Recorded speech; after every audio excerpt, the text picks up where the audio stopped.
Tidak ada Bu. Coba Bu ceritain Bu usaha apa aja Bu. Usaha jualan makanan gorengan. Bu, volume suaranya besarin dong Bu. Jualan makanan gorengan Bu. Oh gorengan. Oh udah buka ya Bu ya usaha kecil-kecilan. Kecil-kecilan. Ibu Mansa, coba Bu. Ibu sudah punya usaha apa Bu? Belum ada Ibu.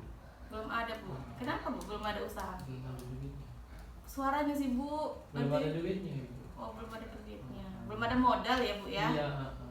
Ibu Yani, aduh ngelamun Ibu Yani kemana Bah, pikirannya? Begitu juga kita Bu ya. Iya. Soalnya untuk jualan itu kita perlu modal.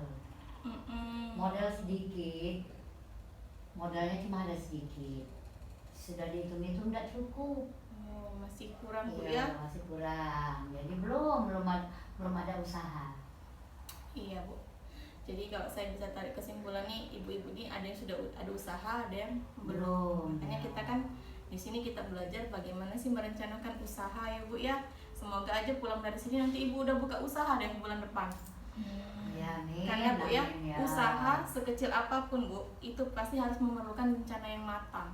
Kalau rencananya nggak matang, gimana kita mau berhasil usaha? Yang ada nanti kita rugi dan gali lubang tutup lubang. Iya. Terus untuk langkah memulai usaha Bu, sebelum kita memulai usaha itu kita harus rencanain dulu apa sih usaha yang cocok untuk saya di daerah saya dan sesuai dengan kemampuan saya. Bener nggak Bu? Bener nggak Bu?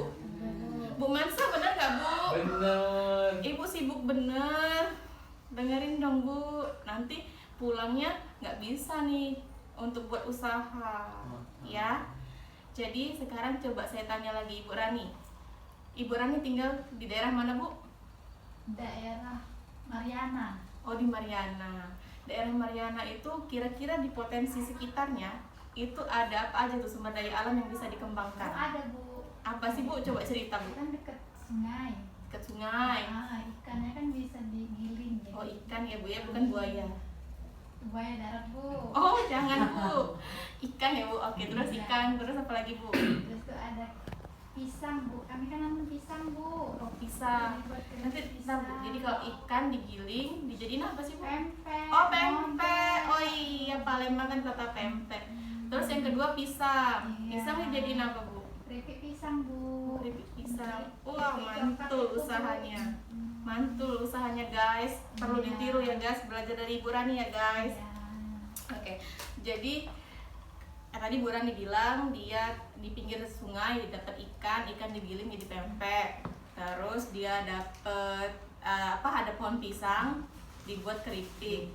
Jadi ada usaha kecil-kecilan yang bisa membantu ekonomi Ibu Rani. Kalau begitu Bu, sekarang saya mau bagi dua kelompok nih. Kelompok A sama kelompok B. Kelompok A Ibu Yani sama Bu Mansa. Kelompok B Bu Serli sama Ibu Rani. Gak apa-apa agak ngerapat dikit Bu Mansa dan Bu Rani ke Bu Serli. Iya. Ya Bu ya. Ayo Bu Mansa ngedeket dikit Bu. Sini, Jadi sini. enak diskusinya. Jadi sekarang tugas ibu-ibu itu yang Bu Yani sama Bu Mansa menuliskan di kertas usaha yang menghasilkan barang apa aja. Dua aja deh, nggak usah banyak-banyak. Ibu Serli dan Ibu Rani menuliskan usaha itu yang menghasilkan jasa. Dua aja nih. Ya, 1 menit ya Bu ya. Iya. Oke Bu, silakan Bu. Diskusikan Bu. Sini. Usaha yang menghasilkan Barang Bu. barang. Yang menghasilkan jasa. Pena Bu. Oh iya.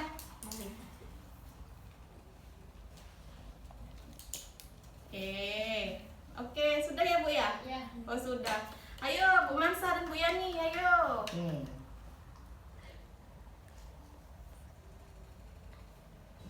Oke sudah Bu. Yes, sudah. Kalau sudah, coba saya mau lihat Bu. Dikumpul ya. Ini punya Ibu. Ibu Serli sama Ibu Rani kelompok B di kelompok A. Yang menghasilkan barang. Ibu Yani dan Bu Mansa pengrajin tas, pengrajin lemari. Wah, kita kasih tepuk dulu. Tepuk salut. Salut, salut. Salut, salut. Salut. Oke. Terus Ibu Serli sama Ibu Rani. ojek motor, Gojek ya Bu ya Gojek. sekarang ya, Iya. sama sewa warnet. Oh iya, sewa warnet kan sekarang sudah ada di mana-mana ya. Iya. Bagus Bu, sip. Hmm. Kalau begitu sekarang kita masuk ke video Bu ya. Jadi Ibu nanti nonton video, tolong diperhatikan Bu, isi videonya tentang apa ya Bu ya.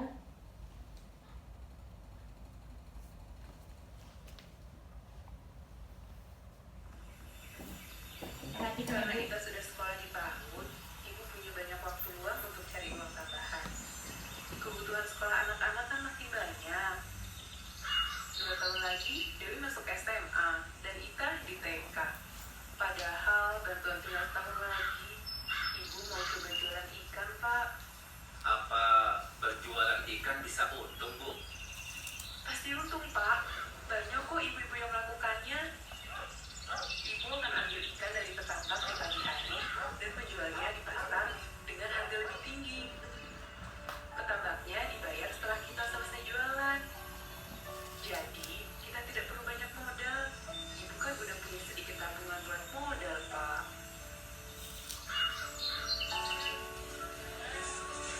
Amati Bu ya kegiatan Ibu ini di pasar. Kira-kira di apa yang terjadi?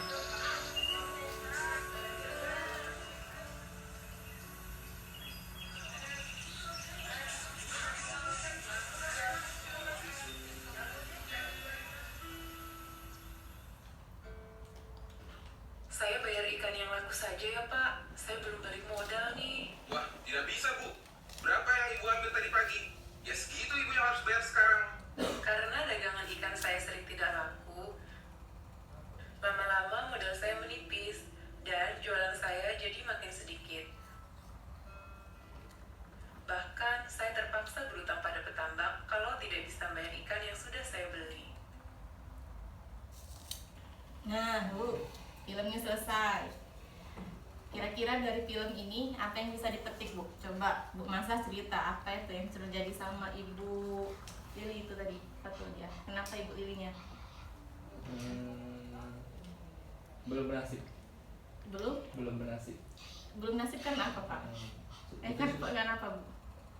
itu kan sudah punya kemampuan, sudah ada modal, tapi mungkin nasibnya aja yang kurang.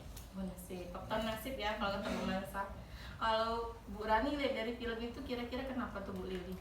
Tidak membaca keadaan sekitarnya Bu. Kurang membaca keadaan sekitar. sekitarnya.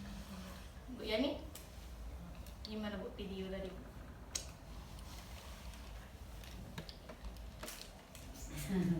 Kurang matang ya, nggak laku ya jualannya ya, Kurang pasti. nggak laku ya. Yang jelas yang kita lihat dianya nggak laku sampai dia harus berutang karena membayar ikan yang nggak laku tadi. Ya benar lah. Jadi- benar ya. Yang kita petik dari sini Bu, bahwasannya kalau kita nggak punya ide yang matang, ide usaha yang matang, itu kita nggak akan berhasil. Jadi kita itu harus bisa merencanakan terlebih dahulu, melihat potensi sekitar, melihat pemasarannya seperti apa. Kan kalau misalnya kita mau langsung usaha, mau langsung aja nih usaha tanpa melihat keadaan, itu yang bisa menyebabkan kerugian. Saya contohin nih Bu, kayak Bu Lili nih, dia kan langsung ngomong sama suaminya mau buka usaha jadi penjual ikan lele. Tapi dia tidak melihat di sekitarnya bahwanya pesaing sudah banyak, harga yang di situ berapa dia belum survei. Terus kualitas ikan lelenya seperti apa dia belum tahu. Modal yang dia punya hanya mau modal. Modalnya nggak cukup Bu. Jadi selain modal kita harus pikirin dulu. Oh saya perlu lihat tempat, di mana tempat strategis peminat pembelian ikan lele. Terus saya juga harus lihat kira-kira pembelinya, konsumen yang akan membeli barang saya tadi ada atau enggak, dan harga yang saya tentukan itu mahal atau tidak dengan Yang pasaran lain. ikan yang Ya. lain seperti itu. Jadi itu